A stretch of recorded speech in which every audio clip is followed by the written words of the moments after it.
I do. Do you resolve to render obedience faithfully to the successor of the blessed Apostle Peter? I do.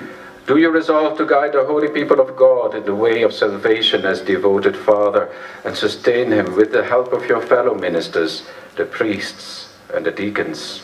I do. Do you resolve, for the sake of the Lord's name, to be welcoming to the poor, to strangers, and to all who are in need? I do. Do you resolve as a good shepherd to seek out the sheep who stray and to gather them into the Lord's fold? I do. Do you resolve to pray without ceasing to Almighty God for the holy people and to carry out the office of high priest without reproach? I do, with the help of God. May God, who has begun the good work in you, bring it to fulfillment.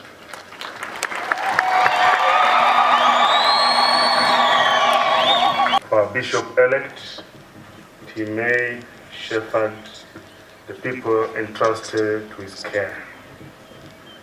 Tafuata litonia ya watakatifu. Tutaomba maombezi ya watakatifu kwa ajili ya askofu mteule.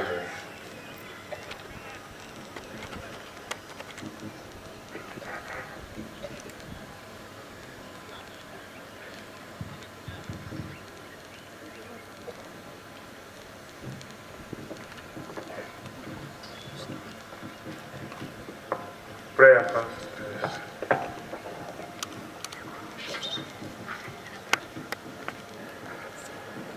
Dearly beloved, let us pray that the kindness of Almighty God in providing for the welfare of the Church will grant an abundance of His grace for this chosen one.